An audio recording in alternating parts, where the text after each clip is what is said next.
Assalamualaikum warahmatullahi wabarakatuh. Alhamdulillahirabbil alamin wal aqibatu lil muttaqin wala udwana illa 'alal zalimin. Wa asyhadu an la ilaha illallah wahdahu la syarikalah qayyumus samawati wal ardin wa asyhadu anna Muhammadan abduhu wa rasuluhul amin. Nabiyina Muhammadin sallallahu alaihi wasallam al-mab'us rahmatan lil alamin wa huwa sayyidul awwalin wal akhirin wa sayyidul mursalin wa ala alihi at-tahirin at-tayyibin wa ashabihi ghurril mayamin wa man tabi'ahum bi ihsanin ila yaumiddin.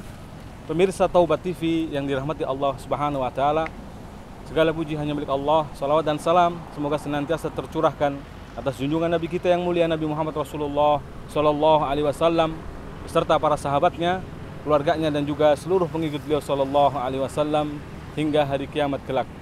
Ma'asyiral muslimin dimanapun Anda berada yang dirahmati Allah Subhanahu wa taala, kita tahu bahwa anak-anak kita adalah sejatinya dilahirkan di atas fitrah tauhid, fitrah Islam. Namun dengan perkembangan fase dari masa ke masa kehidupannya sangat rentan sekali dengan terkontaminasi faktor-faktor X yang lainnya.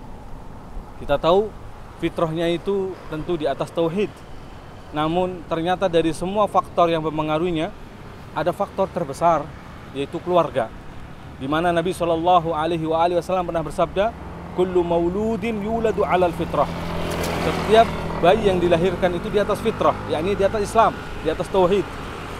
Fa abawahu, maka kedua orang tuanya lah, yuhawidanihi au yunasiranihi au yumajisanihi, yang menjadikan Yahudi atau Nasrani atau Majusi. Jadi apa yang disabdakan Nabi Shallallahu Alaihi Wasallam sangat nampak jelas bahwa faktor terbesar bukanlah luar, bukanlah eksternal, tapi justru internal, yaitu keluarga. Orang tua lah yang menjadikan anak ini tetap di atas fitrahnya, yaitu tauhid, akidahnya benar-benar masih lurus ataukah tidak, itu tergantung dari orang tuanya. Didikan bagaimana di dalam rumah tangganya, di dalam tarbiyah, yang pertama kali yang terpenting sebelum dia beranjak menjadi dewasa. Karena di masa fase-fase pembentukan ini, saat istilahnya masih kuat ya dengan asli fitrahnya, maka disitulah anak akan menjadi sesuai sebagaimana akidah orang tuanya. Nah, kalau orang tuanya sudah mulai justru terkontaminasi, orang tuanya justru jauh dari akidah yang benar, tentu akan merubah. Maka Nabi SAW mengatakan di sini fa'abawahu, kedua orang tuanya lah, yuhawidani, yang menjadikan Yahudi, au yunasirani ataukah Nasrani, au yumbajisani ataukah justru Majusi.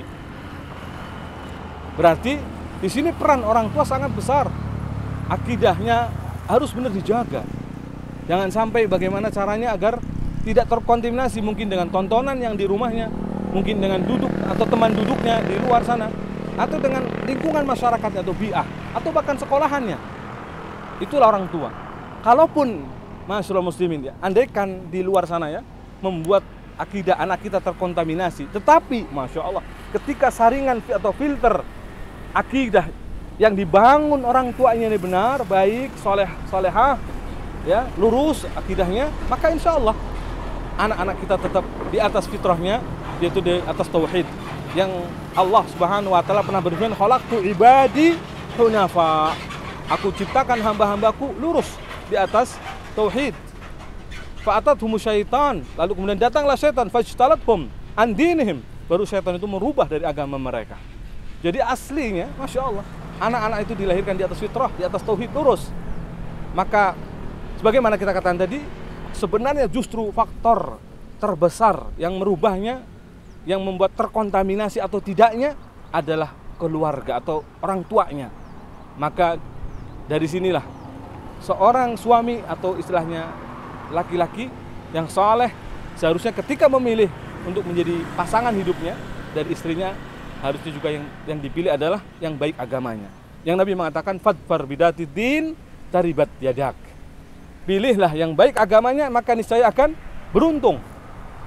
Karena ibarat kita petani bercocok tanam ya, maka tentu kita akan pilih sawah ladang yang subur, yang gembur tanahnya, yang menghasilkan nantinya dengan tanaman-tanaman yang indah atau buah-buahan yang banyak. Dari mana? yaitu dari atau dari tanah-tanah yang subur tadi. Maka Rasulullah memilih dari yang pertama adalah memilih istri yang saleh. Baru kemudian bersama dengan istrinya dia nantinya menjaga anaknya ini agar di atas fitrahnya. Ini yang sebenarnya sering dilewatkan, bahwa sesungguhnya ya dalam rumah tangga yang pertama kali yang paling penting untuk dipilih kriteria dari pasangan adalah agamanya ya. Maka baik agamanya maka akan beruntung. Nabi mengatakan fadfar bidatiddin taribat yadak. Maka pilihlah yang baik agamanya, niscaya engkau akan beruntung. Demikian ma'asyiral muslimin, maka akidah anak kita ya diawali sebenarnya adalah dari rumah atau dari orang tuanya. Maka orang tuanya kalau saat ini belum soleh, kesolehannya belum istilahnya tumbuh, maka harus ditumbuhkan, harus belajar agama, harus mau hadir di majelis-majelis ilmu agar nantinya akan tertular atau menularkan pada anak-anaknya, karena mereka pun adalah pemimpin yang akan mendidik, seorang muallim yang murabbi, yang mentarbiyah, mendidik anak-anaknya. Maka dia harus membekali dirinya dengan ilmu syar'i, ilmu agama yang benar, sehingga nantinya anak-anaknya tetap di atas fitrahnya, yaitu tauhid. Demikian, wa sallallahu ala nabiyyina Muhammad wa alihi wa ashabihi ajma'in. Subhanakallahumma wa bihamdik, asyhadu an la ilaha illa anta astaghfiruka wa atubu ilaik. Wassalamualaikum warahmatullahi wabarakatuh.